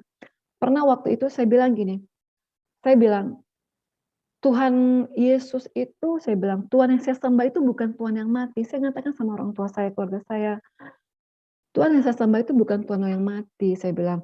Mungkin pikiran mereka, "Kenapalah bodoh anakku nih ya," mungkin dulunya, "kok menyembah Tuhan yang mati, udah mati lagi," ngomong gitu loh kan, disembah-sembah lagi, disalib lagi gitu loh kan. Mereka tidak tahu tentang yang di suratnya waktu malaikat datang kepada Maria mengatakan tentang kabar sukacita tentang bahwa dia akan mengandung ya, Isa Al-Masih putra Maria, itu suatu kabar sukacita tentang kelahiran, kematian, kebangkitan gitu loh kan. Mereka tidak ngerti, itulah memang kalau bukan Tuhan yang membukakannya gitu loh kan, memang sulit untuk kita memaksa orang gitu loh kan, untuk mempercayai, tapi biarlah caranya kerja Tuhan. Jadi pada waktu itu saya bilang, "Tuhan yang saya sembah bukan Tuhannya mati," saya bilang, "Tuhan yang hidup." "Kenapa?" saya bilang. Di saat saya merasa kadang merasa di ujung tanduk, saya bilang. Di saat saya bilang mungkin pertolongan itu tidak ada, saya bilang, "Pasti ada pertolongan," saya bilang. Tapi memang iya, udah dirasakan, dilihat sama orang tua saya, terus sama keluarga besar saya, juga ada sesuatu kekuatan supranatural yang Tuhan berikan kepada saya, apapun pencobaan yang saya alami dalam kehidupan saya gitu loh kan, itu pun tidak akan melampaui batas kemampuan saya, karena waktu itu saya sedikit bersaksi, saya pernah, kita mau pergi jalan dengan keluarga besar gitu, ke ke luar kota. Jadi saya nggak tahu, saya udah mempersiapkan semuanya. Saya sudah bayar tiket dengan membawa 24 keluarga. Setelah itu tiba-tiba kita nih udah prepare semuanya, baju tuh gimana, karena waktu itu mau ke luar negeri, waktu itu mau ke Bangkok. Tiba-tiba saya udah pulang ke Pekanbaru, saya kira itulah mungkin nggak tahu lah, mungkin memang saya nggak tahu juga bagaimana cara Tuhan memproses kehidupan saya. Saya pulang ke Pekanbaru, saya bilang sama keluarga besar saya siap dengan semuanya prepare, kita akan berangkat. Menjelang hari H, 5 hari menjelang hari H, tiba-tiba saya lost kontak sama agen yang mau membawa kami ke Bangkok itu. Tidak ada, tapi memang pada saat itu Tuhan udah ngasih tanda dalam mimpi, semua gelap, semua gelap. Saya bilang, "Tuhan, nggak ada tanda tangan nih Tuhan. Tuhan tolonglah Tuhan saya, Tuhan beri saya kekuatan Tuhan. Bagaimana saya mau ngadapin nanti keluarga, saya tidak bisa melihat, apa ya, mereka bersedih karena mereka sudah ketawa, sudah happy, sudah bahagia akan berangkat," gitu loh. Saya diam aja, waktu itu saya tidak mau mengatakan sama suami saya, tapi memang suami itu tidak boleh berbohong, harus ada kejujuran. Saya saya saya bilang sama suami saya bilang, "Saya lagi gini-gini loh, coba hubungin." Udah saya hubungin memang tidak sama sekali lost contact gitu kan. Akhirnya saya nggak tahu juga lah itu caranya Tuhan. Akhirnya saya coba untuk menghubungi agen travel agent lain untuk membawa kami ke Bangkok. Tetap saya bilang, saya bertekad, saya imani saya akan bisa membawa keluarga besar ini ke Bangkok, saya bilang itu. Tapi saya pun nggak tahu, uang pun udah nggak ada, karena uang udah saya store sama ke travel semuanya. Tapi itulah saya pun nggak tahu kenapa saya bisa ceroboh, saya tidak memegang kedai booking, saya tidak memegang hotel yang kami akan nginap di sana gitu loh kan. Saya dengan modal percaya sama itu travel karena anak Tuhan juga gitu. Akhirnya saya dapatlah travel dengan harga karena udah last minute, udah harga 2 kali lipat. Saya coba gini lah, udahlah karena ini memang waktu itu libur nasional semuanya tutup, bank tutup, dengan apa adanya saya kasih gitu. Saya bilang pokoknya kita berangkat. Akhirnya dengan modal hanya tiket untuk pergi saja, padahal tiket pulang belum ada lagi, saya nggak tahu caranya Tuhan. Tiket pergi aja akhirnya udah, saya pergilah sampai di Singapura, kita jalan-jalan semuanya, terbang ke Bangkok. Oh semua keluarga saya bahagia, ketawa ke TV menikmati. Saya tidak bisa menikmati, saya tidur aja di bus. Saya tidur aja, Tuhan tolonglah bagaimana nanti, nggak mungkin kami menjadi pengemis atau terkapar atau terdampar di negara orang ini Tuhan. Karena tiket pulang udah nggak ada gitu. Tapi memang Tuhan itu memang luar biasa sekali lah gitu loh kan. Setelah itu saya telepon pegawai saya, tolong Pak, saya bilang itu bisa nggak ya utangin dulu tiket untuk pulang tuh bagaimana. Dengan 2 oknum saya hutang tiket. Akhirnya puji Tuhan, bisa saya dapat tiket pulang, tapi caranya Tuhan lagi proses, beda-beda pesawat. Oh, ini jam ini berangkat, ini yang sekian orang jam segini. Bagaimana mereka masih buta dengan negara yang akan kita pulang besok karena itu tuh transit. Tapi saya bilang udah nanti tunggu di sana ya, saya bilang gitu kan. Akhirnya udah. Setelah itu kita udah pulang, udah kita menikmati, mereka udah menikmati dengan liburan di negara orang pulang, mereka dengan happy-happy dan gimana, mereka tidak tahu apa yang saya pikirkan. Terus saya diam aja. Setelah itu, 2 hari setelah itu saya kumpulkan semua keluarga saya bilang gini, kalian tahu nggak semuanya, saya bilang, sebenarnya saya kena tipu loh, saya bilang. Tipu apa? Iya, kena tipu loh saya, sebenarnya kita nggak bisa berangkat loh. Yang agen yang membawa kita ke Bangkok kemarin yang saya sudah beri itu menghilang. Mereka penuh dengan tanya, kok bisa kakak membawa kami? Kok bisa Ayu membawa kami? Kata keluarga besar. Itulah Tuhan saya bilang. Saya pun nggak tahu caranya Tuhan, saya bilang. Di saat tidak ada jalan, ada aja jalan Tuhan membukakan, saya bilang gitu loh kan. Sampai kakak ipar saya ngomong gini, luar biasa kak, kalau kami jadi kakak mungkin gantung diri. Mungkin udah menangis-nangis, mungkin udah merenung. Tapi itulah Tuhan saya yang saya sembah, yang begitu memberi kekuatan sama saya bilang, yang di saat tidak ada jalan, Tuhan bisa bukakan jalan. Di saat bilang tidak ada pintu, Tuhan bisa bukakan pintu. Akhirnya mereka bisa merasakan gitu loh. Jadi akhirnya disitulah saya bisa untuk pelan-pelan untuk memenangkan, menyampaikan tentang Yesus itu, Isa itu kepada keluarga saya dari sikap saya, kehidupan saya sehari-hari. Karena kalau saya untuk menarik mereka, udah kan jadi Kristen lah, itu kan suatu hal yang nggak mungkin. Tapi biarlah dengan cara kehidupan saya, mereka bisa dimenangkan, terus ya mereka bisa melihat, walaupun bibir mulut mereka tidak mengakui, tapi hati mereka bisa merasakan, bisa melihat tentang Tuhan yang saya sembah selama ini gitu loh kan. Yang mungkin mereka dulu bilang, wah sayang sekali lah ya, kakak udah nggak satu keyakinan sama kami. Tapi puji Tuhan lah, ternyata saya bilang sama keluarga saya, perbedaan itu kalau kita jalani begitu indah, saya bilang. Tapi puji Tuhan, begitu dulu orang tua saya, mama saya itu sangat dia lebih dominan, lebih gimana ya, kalau apa-apa dia langsung sampaikan gitu, kalau nggak suka dia sampaikan nggak suka gitu kan. Karena dia mungkin seorang pengajar, seorang guru gitu. Tapi puji Tuhan, dia udah lihat bagaimana saya. Akhirnya waktu saya di Batam, sering keluarga besar saya tuh ke Batam gitu loh. Acara Natal, malah orang tua saya masak. Bagaimana Lebaran, dia bikin gitu juga di rumah saya. Jadi nanti orang-orang gereja datang ke rumah, ya seperti kita open house lah gitu ya. Jadi mereka pun senang. Jadi orang tua saya pun ya, dia pun dengan menyajikan semua dengan sukacita gitu loh, berkumpul semuanya. Jadi saya bilang, aduh luar biasa Tuhan ini, saya bilang gitu loh kan.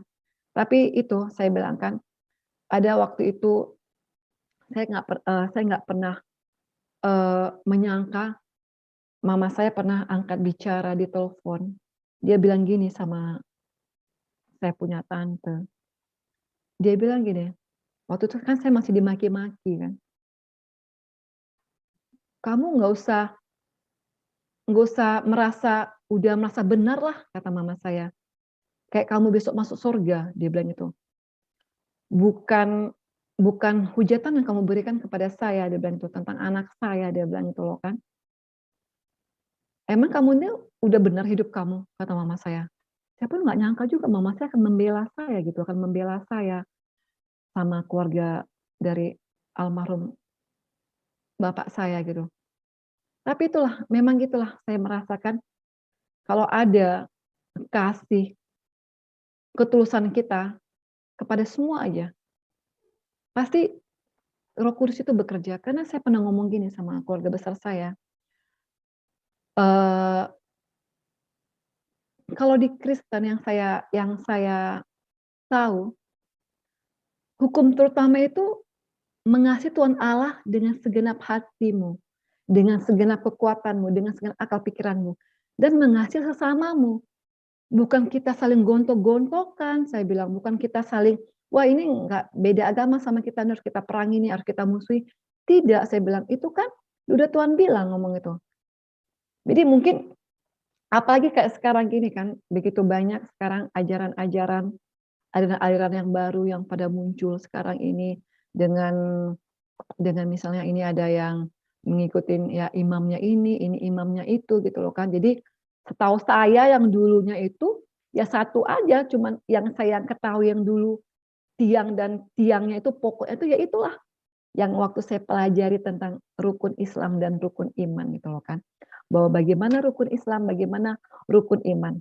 Itulah makanya saya katakan ya, saya katakan sama orang-orang dekat saya, Isa Al-Masih itu adalah roh Allah, saya bilang itu kan. Dan Isa Al-Masih juga kalam Allah, saya bilang itu. Saya masih pakai pakai Allah gitu kan. Juga Isa Al-Masih itu adalah terkemuka di dunia dan akhirat. Itulah yang kita bacakan doa yang ayat yang tadi saya bacakan itu kan. Habis itu Isa itu merupakan hakim yang adil yang kita percaya itu kan. Juga ya Isa itu juga yang mengetahui tentang hari kiamat. Kalau kita di rukun iman ada situ mempercayai tentang kitab-kitab. Saya pernah ngomong gini sama keluarga besar saya, "Kenapa kita tidak mempercayai Alkitab?" bilang. "Sedangkan Zabur, Taurat kita percayai," bilang. "Kok Injil kita tidak percayai?" Saya bilang itu loh kan. Kan Injil kan sebelum Al-Qur'an. Mana yang lebih dahulu? Nomor satu atau nomor dua? Nomor satu dong, saya bilang itu loh kan. Tapi ya mereka mereka diam aja. Toh di sini juga udah dikatakan, saya bilang ngomong gitu loh kan, di Al-Qur'an juga mengatakan ya percaya kepada kitab-kitab sebelumnya. Berarti Injil harus kita percaya juga dong. Ya bahwa di situlah kalau kita kembali ke Yohanes kan, 1 Yohanes itu bahwa ya itulah tentang Allah itu kan kalau kita kembali kita buka di 1 Yohanes terus di Kejadian 1 ayat 1 gitu loh kan. Kalau di 1 Yohanes 1 itu kan pada mulanya ya adalah firman kan. Firman itu bersama dengan Allah dan firman itu adalah Allah gitu. Jadi kalau kita melihat bagaimana asal mulanya rohol apa namanya, Roh Kudus atau Roh Allah itu melayang-layang menciptakan ya semuanya kayak manusia, bumi, langit, terang, malam gitu. Ya mereka juga mempercayai gitu bahwa bahwa tentang, pembentukan, asal mula terjadinya tentang, dunia ini gitu. Cuman ya itu, tentang mempercayai Isa sebagai Tuhan dan juru selamat, Imam Mahdi, sebagai hakim, sebagai Imam Mahdi itu mereka mempercayai, tapi mungkin dalam doktrinnya ya Imam Mahdi itu sebagai imam sebagai hakim yang akan menghakimi orang-orang yang Kristen gitu loh. Nanti gereja akan dibakar, orang-orang Kristen akan dilemparkan ke dalam api neraka, karena itu dulu doktrinnya. Tapi kalau setelah saya kasih tahu sama sama orang-orang terdekat saya, keluarga saya gitu loh kan, tentang Isa itu ngomong itu kan, ya mungkin ya mereka sudah sedikit mungkin mereka mungkin bisa merasakan, tapi ya itulah gitu loh, kalau bukannya Tuhan bukan Tuhan yang membukanya gitu, membukakan hati mereka, pikiran mereka memang agak sulit. Tapi biarlah, saya percaya semuanya apa yang firman Tuhan yang telah kita tabur tidak akan kembali dengan sia-sia. Saya biarlah firman Tuhan yang saya sampaikan kepada keluarga besar saya, memang saya secara penginjilan saya tidak membawa Alkitab gitu loh kan. Wah, kalau misalnya saya datang ke keluarga besar saya, di 1 Matius 10 ayat sekian, bahwa firman Tuhan berkata begini-begini, pasti saya akan digorok nanti sama mereka gitu loh kan. Kurang ajar ini orang ngomong gitu loh kan. Tapi saya tidak pernah membacakan Alkitab, tapi biarlah dari kehidupan saya sehari-hari kepada mereka bisa merasakan, mereka bisa melihat. Karena saya pun tidak ada sekarang ini dalam arti kata suam-suam. Jadi sekali Yesus, Isa tetap itu selama-lamanya sebagai Tuhan dan Juru Selamat saya. Saya selalu mengatakan kayak tadi sedikit, saya juga tadi bersaksi sebelum kita mulai sama hambanya. Itulah caranya Tuhan. Pas saat sebelum saya memulai kesaksian ini masuk di channel Bapak ini, itulah cara iblis untuk bekerja biar saya tidak bisa ngikutin kesaksian dalam channel Bapak Frankie ini. 1 jam saya dikurung di pesawat. Saya 1 jam dikurung di pesawat, tidak berangkat-berangkat. Ternyata cuaca buruk di Pekanbaru. Akhirnya jam setengah lima lebih pesawat terbang. Sampai di Pekanbaru jam 5.15. Begitu macet, banjir, saya bilang aduh Tuhan, saya pasrah aja lah saya bilang. Tapi saya percaya selama waktu saya di pesawat, saya baca Alkitab, saya baca terus masalah yang di Matius tentang Tuhan Yesus, penganiayaan yang akan datang, pengakuan akan Tuhan Yesus. Setelah itu saya baca lagi Yesus membawa pemisahan, bagaimana mengikut Tuhan Yesus gitu loh. Saya baca biar mungkin saya semakin kuat. Terus saya bilang gini, Immanuel, Allah yang selalu menyertai, saya percaya penyertaan Tuhan sempurna, saya bilang. Akhirnya saya sampai di sini juga, aduh macet gitu gimana. Saya udah pasrah, tapi di dalam taksi tadi saya berdoa terus. Tuhan, saya imani saya akan sampai di rumah sebelum jam 6:30. Ternyata puji Tuhan sampai di rumah saya jam 6:30 kurang. Saya udah mulai langsung ganti baju, saya mulai siap-siap di itu. Jadi itulah kesaksian saya yang mungkin semua teman-teman yang bergabung di link ini bisa diberkati, ya bisa dikuatkan gitu dengan kesaksian saya ini. Karena saya semua percaya, semua tidak ada yang kebetulan. Tapi Tuhan semuanya sudah mengatur sedemikian dan indah pada waktunya. Jadi itu sedikit kesaksian saya. Puji Tuhan, haleluya. Tuhan memberkati saudara. Jangan lupa untuk terus membagikan tayangan kami kepada sekalian banyak orang supaya mereka juga diberkati oleh Tuhan. Saudara-saudaraku, kita berjumpa lagi dalam program acara kami selanjutnya. Haleluya, shalom, haleluya, puji Tuhan.